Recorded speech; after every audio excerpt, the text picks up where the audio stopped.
dedicated game channel by Kokoneta。 みんなお元気？さて今回のコテネタチャンネルの話題は、最初にデータパッドがあまりにもプレイヤーを軽く見てるって思えたこと。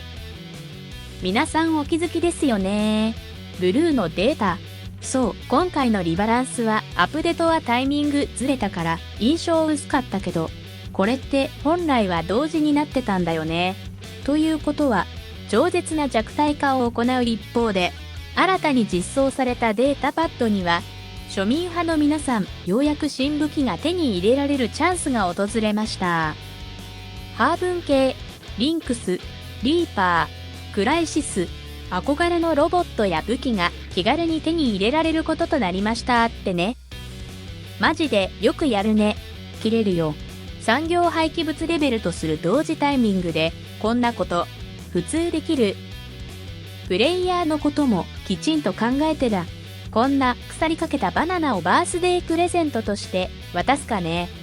これってコストかけた大切なセレブの方々への気持ちもこれは同じです。ということで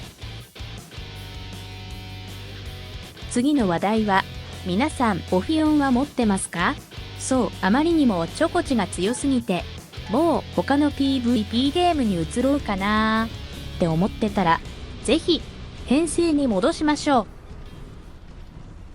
おちょこちは空中からの攻撃に対しては決して優勢とは言えないよね。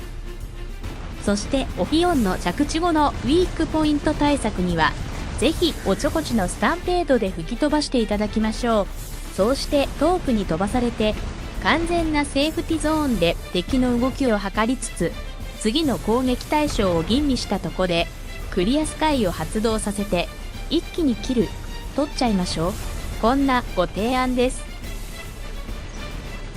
そして装備武器としては、やっぱりスラック弾系のシャッターが一番なんだけど、新ブラスト系のラブリーズもかなりいい感じです。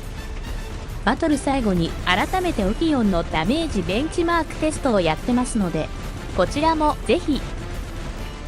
でね、威力的な内容だと、中武器が3スロットで、さらにクリアスカイの攻撃を持ってるから、実質中武器が4スロットってことになるよね。そして今の環境だとおちょこちの登場と弱体化の煽りでリーバークライシスも減りつつある。さらにアブソーバーを無視するロボットも減ってるから、防御面でもかなり有利になりつつあるよね。このあたりを考えると、おちょこち対策ってことと優位な環境にあるってことで復活させるってどうかな。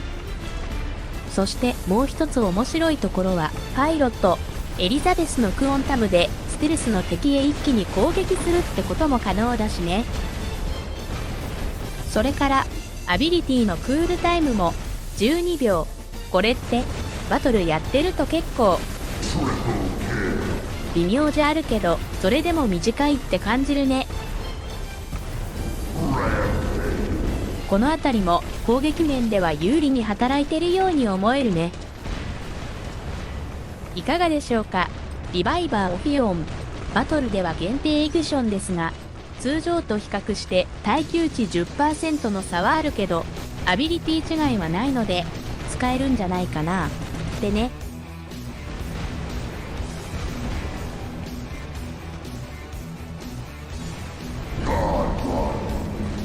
それじゃ次の話題は、カスタムゲームを利用したおちょこちがいないバトルっ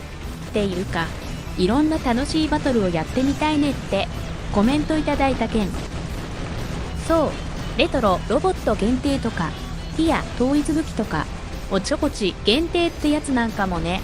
そんな楽しめるバトルってカスタムゲームでできるよね。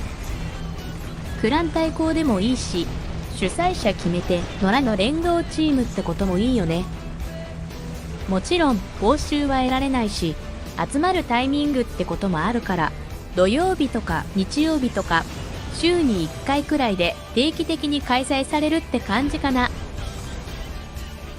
でもね、こんな楽しいバトルをまとめる方法ってやつが難しいよね。いろんなプレイヤーが参加できなきゃうまく続かないだろうし、クラン限定となるとシングルプレイヤーには敷居が高くなりそうだし、いくつか方法もあるけど、どれもって感じなので、いいアイデアあれば教えてください。ディスコードを使うってことだと結構可能性あるかな。YouTube のコメントをリアルタイムで使うってこともある。汎用性高いプラットフォームでフリーアクセスできなきゃってね。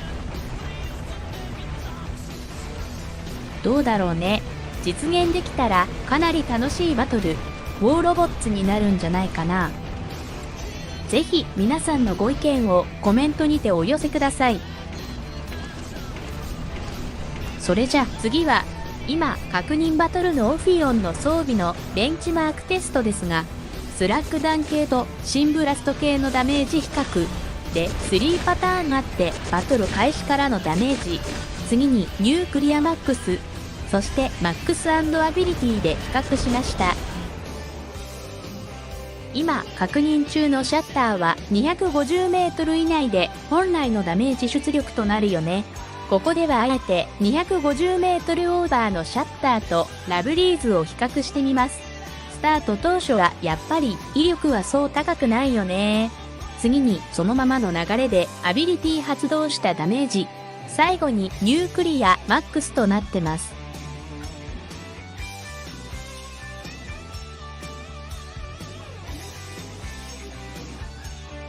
やっぱり防御緩和を得られたニュークリアマックスってかなり威力高いね。それじゃシンブラスト系のラブリーズ、特徴としては500メートル範囲で威力低下はないし、ショットごとの威力はそこまで高くないけど、継続したショットが長いから敵へのヒットチャンスは高くなるよね。ダメージ表示はフルリロードでの数値だから、いつもの時間単位の比較じゃないけど、バトルやってるリアルな攻撃を想定したテストとなります。